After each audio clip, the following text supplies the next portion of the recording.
This is TradeFlow News, bringing you relevant news and insights from around the world. TradeFlow News, enabling trade for SMEs and economies worldwide. These are some of the key topics that we will be looking into in today's program.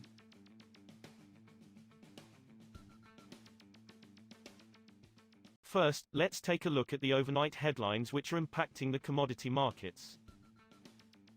Saudi Arabia has raised the official selling price, OSP, for its flagship Arab light crude oil for customers in Asia and the Mediterranean in May, an Aramco statement showed on Friday. Saudi Aramco set the OSP for Asian buyers at a $2 premium to the Oman-Dubai average, up by 30 cents from the April price. The increase in the Arab light price to Asia was broadly in line with expectations. The price was seen rising by 20 to 30 cents a barrel from April, according to a Reuters survey of 5 refining sources. Aramco's Mediterranean OSP for the grade was set at ICE Brent minus 10 cents for May, narrowing from a 20-cent discount in April. The Brent and U.S. West Texas Intermediate crude oil benchmarks rose more than $1 a barrel during trade on Friday as markets watched for signs of any direct conflict between Israel and Iran that could further tighten supplies. Brent crude settled at $91.17 a barrel, up 52 cents, or 0.57%. U.S. West Texas Intermediate crude finished at $86.91 a barrel, up 32 cents, or 0.37%. Both benchmarks settled on Thursday at their highest levels since October. Brent and WTI are set to notch more than 4% gains this week after Iran, the third largest OPEC producer, vowed revenge against Israel for an attack that killed high-ranking Iranian military personnel. Moving on to the top news in the energy sector. U.S. energy firms this week cut the number of oil and natural gas rigs operating for a third week in a row for the first time since October, energy services firm Baker Hughes said in its closely followed report on Friday. The oil and gas rig count, an early indicator of future output, fell by 1 to 620 in the week to April 5, the lowest since early February. Baker Hughes said that puts the total rig count down 131, or 17%, below this time last year. Baker Hughes said oil rigs rose 2 to 508 this week, while gas rigs fell by 2 to 110, their lowest since January 2022.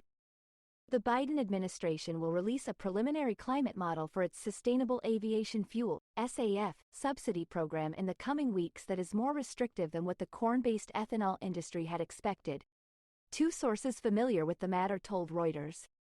Under the preliminary model, which could be released by May 15, ethanol is not expected to automatically qualify as a feedstock in the SAF subsidy program unless the corn involved is sourced from farmers using one of just 3 sustainable agriculture techniques, the sources said. Those techniques include efficient tilling, use of cover crops and efficient fertilizer application, the sources said. White House officials, the final arbiter of the model, had considered forcing producers to use all 3 techniques in a none-or-all approach, but have backed off that plan. Next, we have the top news in metal markets. An upgraded gold price forecast for 2024 from Nikki Shields, head of metals strategy at Swiss gold refinery MKS PAMP, drew an unexpected follow-up question this week from market participants.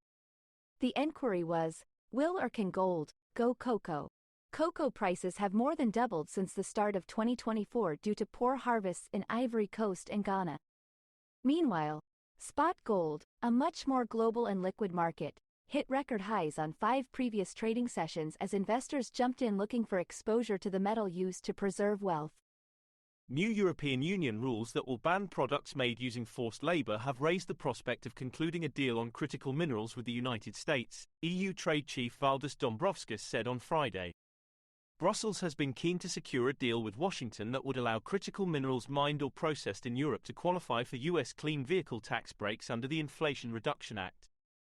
The United States and the EU failed to conclude an agreement at the 2-day Trade and Technology Council that ended on Friday. We will now look at the top news in the agricultural sector. The state of French soft wheat, already the worst in 4 years, declined slightly last week, while spring barley conditions were at their worst on record. Data from Farm Office France Agri showed on Friday, as frequent rain made fields waterlogged. Mild and wet conditions so far this year have helped to accelerate plant development for some crops, but too much rain has in many cases been a problem. More showers are forecast for the week ahead before a possible drier spell from mid-April. That is all for today's news on commodity markets. Stay tuned to TradeFlow News as we continue to provide you with more updates. We also invite you to follow us on Twitter at TradeFlow News, which allows you to watch our program on your mobile device or desktop to receive information from there.